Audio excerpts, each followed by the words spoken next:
Ciao amici, venerdì 6 settembre. Senza campionato, secondo me non è weekend, quindi solo cose brutte.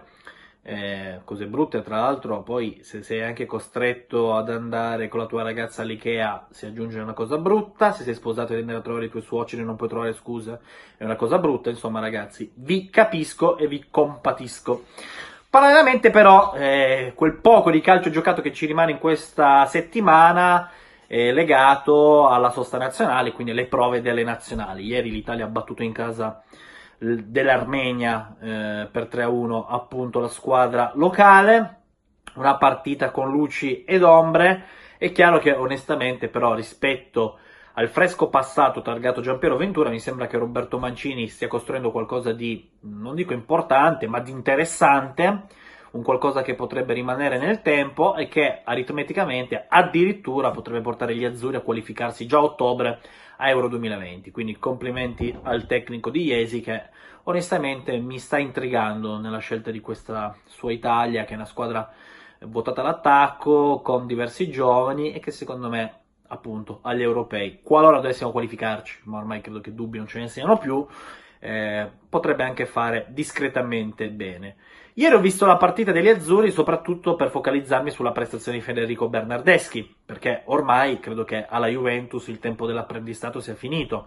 2 anni sono più che sufficienti, a maggior ragione per un ragazzo che nel luglio del 2017 è stato acquistato per 40 milioni dalla Fiorentina, più un eventuale 10% sulla futura rivendita fino a un massimo di 5 milioni. Quindi un esborso significativo per l'attuale numero 33 bianconero, che ieri in nazionale sfoggiava la casacca numero 10, e però di 10 si è visto ben poco, se non una traversa grossolana, che quello per me è più un errore, perché onestamente se ti porti con un bel gesto tecnico sul piede forte, con un tiro a giro, con 100 metri di porta spalancata è lecito pensare che se ti chiami Bernardeschi tu la possa buttare dentro. Invece è riuscito incredibilmente a centrare l'incrocio.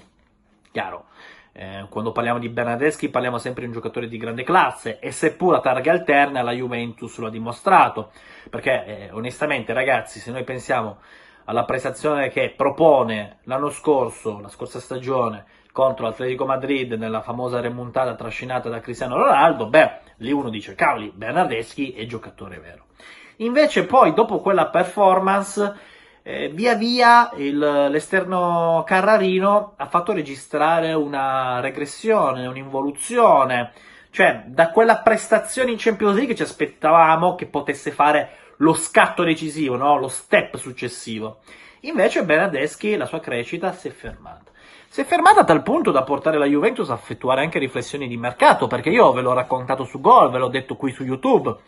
Juventus e Barcellona hanno concretamente pensato allo scambio tra Bernardeschi e Rakitic, solo che i Blaugrana non hanno voluto mettere un conguaglio che la Juventus pretendeva, dal fatto che comunque parliamo di un giocatore di 25 anni.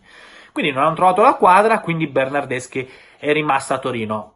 Però, conoscendo usi e costumi bianconeri, salvo l'ultima finestra estiva che è stata un po' atipica, se vogliamo anche caotica, quest'anno Bernardeschi verrà valutato all'insegna della prova del 9, cioè vivere o, calcisticamente, morire con la casacca bianconera. Personalmente, quindi, sono curioso di vedere come Bernardeschi si approccerà a questa stagione. Finora, onestamente, è stato un contributo impalpabile suo a partire dal precampionato, dove non è inciso, qualche minuto a Parma, non bene, addirittura, o meglio addirittura, sono le scelte lecite di un allenatore, tutta la partita in panchina contro il Napoli. E dello stesso Napoli che in passato aveva seguito le gesta di Bernardeschi, tanto a portare la Juventus, come ho detto prima, a battere la concorrenza con esborso mostre.